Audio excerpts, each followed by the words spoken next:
नमस्कार दोस्तों। Indian navy के एक ऑफिसर्स का स्टेटमेंट आता है और इस स्टेटमेंट के आने के बाद भारत के अंदर राजनीति होना और वर्ल्ड मीडिया के द्वारा इस तरीके से दिखाना कि भारत के लो जी इतने फाइटर जेट गिर गए हैं और इस कारण से गिरे हैं। ये जो स्टेटमेंट आया है पूरा इंडियन नेवी ऑफिसर्स की साइड से, इसमें कहा क्या गया है और इसे आउट ऑफ कॉन्टेक्स्ट दिखाने की कोशिश की जा रही है कि लो जी इस तरीके से भारत के फाइटर जेट्स डाउन हो गए।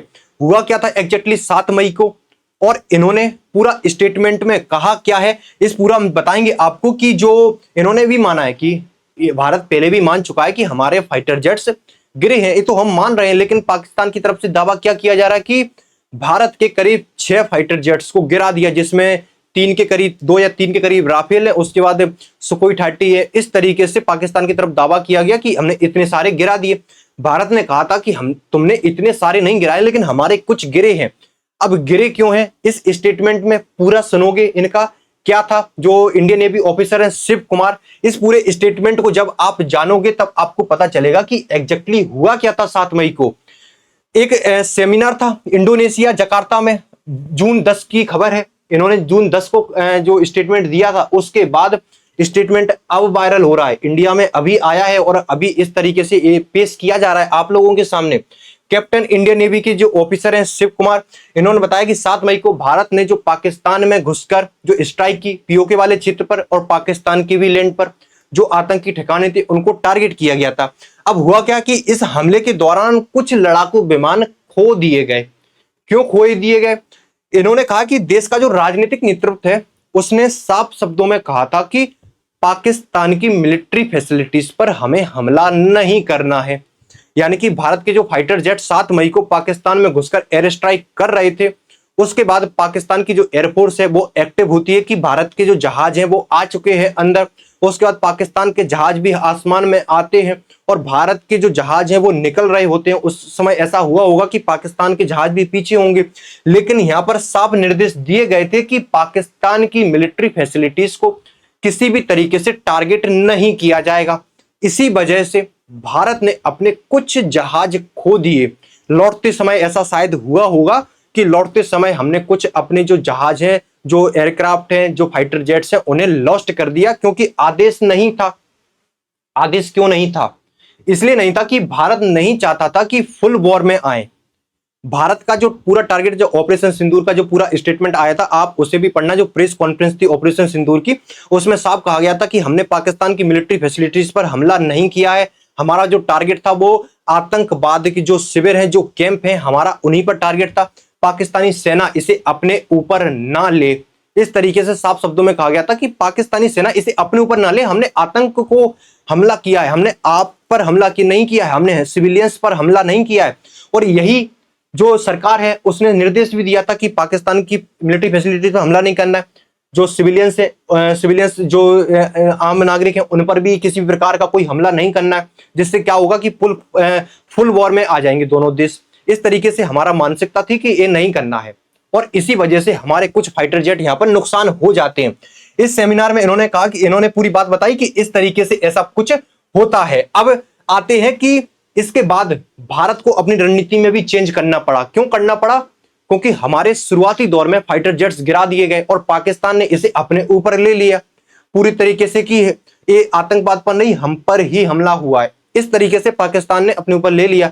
भारत को ये उम्मीद नहीं थी कि पाकिस्तान इसे इस तरीके से लेगा कि हमने आतंकवाद पर चोट मारी है, आप पर नहीं मारी, लेकिन आप फिर भी नहीं मानते हो, आप अपने ऊपर लेते हो। भारत ने अपनी रणनीति में चेंज किया और रणनीति में भारत ने जब चेंज किया फिर किस तरीके से जवाब दिया। 7 मई को हमारा थोड़ा सा नुकसान हुआ, हमारे फाइटर जेट डाउन हुए।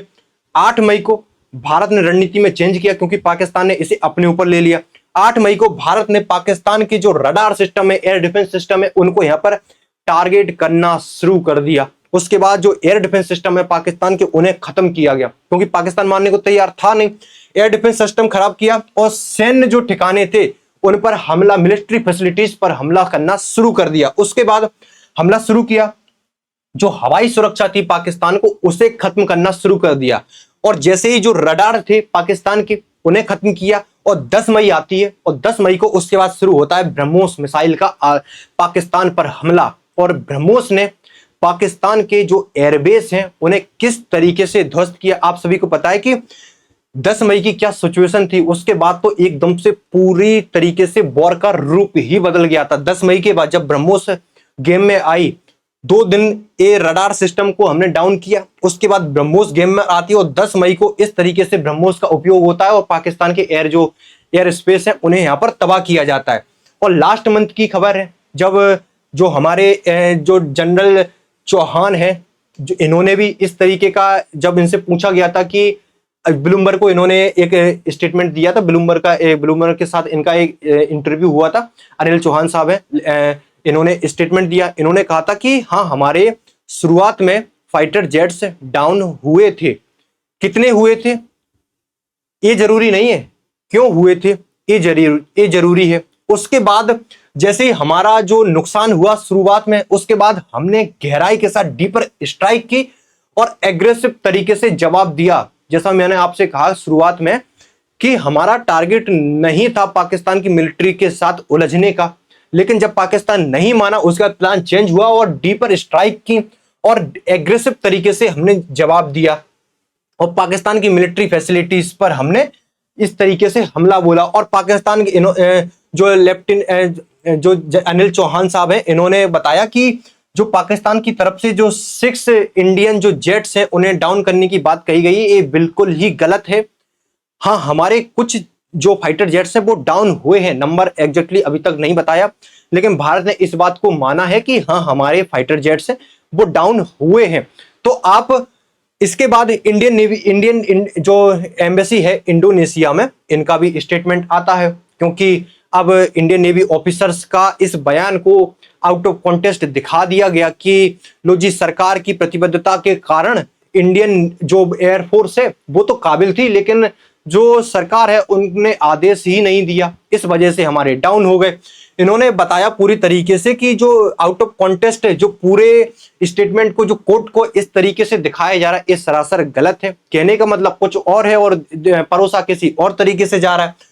और इन्होंने ये बताया कि जो सरकार है ना, जो भारतीय सरकार है वो लोगों के द्वारा चुनी हुई है। ये पाकिस्तान के और आसपास के जो पड़ोसी देश हैं उनकी तरह नहीं है कि आर्मी ही सारा कुछ डिसाइड करेगी कि कहाँ क्या करना है, फुल वॉर में आना है, क्या करना है, किन को टारगेट करना है, सिविलियंस को करना है, नहीं करना है। ये जनता के द्वारा चुनी हुई लीडरशिप है और इनकी जिम्मेदारी है अपने देश के लोगों के प्रति भी और दुनिया के प्रति भी, क्योंकि जवाबदेही बनती है। यहाँ पर जनता के द्वारा चुनी हुई सरकार है। आप जो पड़ोस में देखते हो उन देशों की तरह नहीं है कि आर्मी ही सारे डिसीजन ले रही है। यहाँ पर सरकार जो डिसीजन लेती है वो जनता को ध्यान में रखकर लेती है। इस वजह से मिलिट्री फैसिलिटीज पर शुरुआत में टारगेट नहीं किए गए होंगे और इसी वजह से जो सिविलियंस हैं उनको भी टारगेट भारत की तरफ से नहीं किए गए होंगे और मिलिट्री फैसिलिटीज पर टारगेट उसके बाद करने पड़े मजबूरी में, क्योंकि अब पाकिस्तान मानने को तैयार था ही नहीं। ये पूरा स्टेटमेंट इंडियन जो एम्बेसी है इंडोनेशिया में, इन्होंने बताया, इन्होंने पूरा तरीके से इसको जानकारी दी कि गलत तरीके से ना दिखाएं। और आपके पास भी जब इस तरीके के स्टेटमेंट आते हैं, थोड़ा सा क्लिप कर दिया या थोड़ा सा स्टेटमेंट दिखा दिया कि जी जो फाइटर जेट्स हैं वो गिरे हैं, वो राजनीतिक नेतृत्व की गलती की वजह से गिरे हैं, इस तरीके से आपके सामने आ रहा है। लेकिन हमेशा कभी भी इस तरीके की कोई स्टेटमेंट आए तो उस स्टेटमेंट को पूरी तरीके से जांच पड़ताल कर लेनी चाहिए कि एग्जैक्टली पूरा क्या बोला था, कि बीच ऊपर का हटा दिया, बीच का आपको दिखा दिया और पीछे का हटा दिया। पूरा अगर आप जोड़ोगे, कारण पर जाओगे, तब आपको सही समझ में आएगा कि एग्जैक्टली हुआ क्या था। जो कि मैंने आपको पूरा ए स्टेटमेंट बता दिया, पूरा आर्टिकल की एग्जैक्टली इस दिन हुआ क्या था 7 मई को। इस वजह से भारत ने अपनी रणनीति में चेंज किया। इसी तरीके से आपको न्यू अपडेट इस चैनल पर मिलती रहती है। फिर मुलाकात होगी आपसे नेक्स्ट सेशन में। Thank you so much.